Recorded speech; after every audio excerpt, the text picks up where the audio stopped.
السلام عليكم dhalinyaro soo dhawaada waa maxamuud cashkan waxaynu ku arkaynaa tobankan erey meesha noo saaran ereyga koowaad meditate waa inuu qofku fariisto ereyga af Soomaaligiisa hal erey af Soomaali lagu qeexi karo ma lahan laakiin qofku waa inuu aamuso fariisto indhaha isku qabto they breathe in and breathe out then ay galaan xaalad deganaan relaxation waxaana loogu targelin maskaxda lagu dajiyo ficilka baa la yiraahdaa meditate inta badan waxaa sameeyay dadyoga diimaha kale anagu muslimiinta diinta yani waxaan ku daganaa salaada laakiin dadyoga subax markay soo kacaan way fariistaan meditation wax la sameeyaan si maskaxda u dajiyaan anagu halka cibaadana ugu jirta ayagana ugu jirta dadyoga yoga ga sameeyay sidoo kale dadka moon oo ah wadaadada diinta Buddhist ayagana aad bay u sameeyaan yes ereyga labaad minced meat waa hilib la jijibiyo okay hilibka ta la jarjaro baa waxa lagu sameeyaa aad baa loo burburiyaa waa hilibka lagu sameeyay maxaa ahayd sambuuska oo kale aad baa loo jijibiyaa and then si uu daqiiq amal u noqdo monarch waa boqorka boqorada yani xukunkaas boqortooyada ayaa la yiraahdaa monarch yes okay for example Queen Elizabeth was a respected monarch Queen Elizabeth waxay ahayd boqortooyo aad loo xushmeeyo ridiculous waa wax doqonnimo ah wax lagu qoslo for example that idea is ridiculous fikradaas waa mid lagu qoslo yes ama waa mid doqonnimo it will never work wax shaqeynay ma aha marka ridiculous waa something foolish absurd or something laughable wax lagu qoslo doqonnimo ayaa la yiraahdaa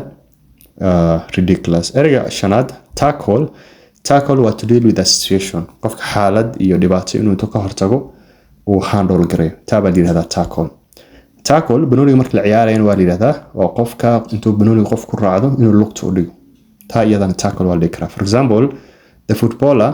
tackled his opponent yes ninka ciyaartooyga ahaa qofkii ka soo horjeeday buu lugta u dhigay Soomaalidan tackle bay iska dhahdaa ereyga lixaad tantrum waa caro xanaaq anger yes rage waa dhici karta qaasatan carruurta loo isticmaalo especially in childhood taa baa la yiraahdaa tantrum for example the little boy had a tantrum when he didn't get a candy anu yara aad buu careysnaa markii aanu helin nacnac yes ereyga toddobaad valet waxaa la yiraahdaa yani waa dadyoga ka shaqeeyo hoteelada 5 star ka ah shaqada qabtaan basically waxa waayo qofka martida markuu hoteelku yimaado furaha ka qaadaan gaariga baakin u galiyaan hadhowta markuu yimaadaan gaariga u soo bixiyaan furiisayaan soo dhow mudan adoo hoteelada 5 star ka ah dadka madaxda dadka taajiriinta meesha isugu yimaadaan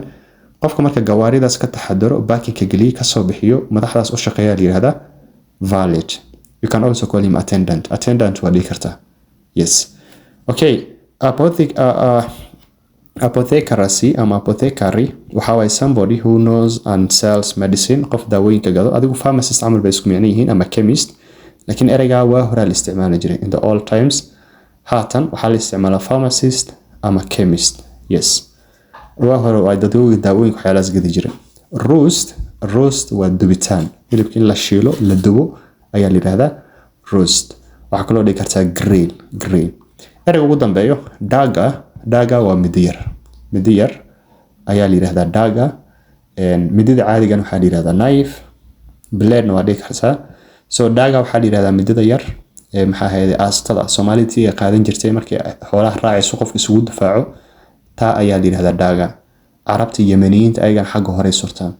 so daga simply waa iska midi yar ajka intaas ayuu ka yahay keep planning have a good day bye bye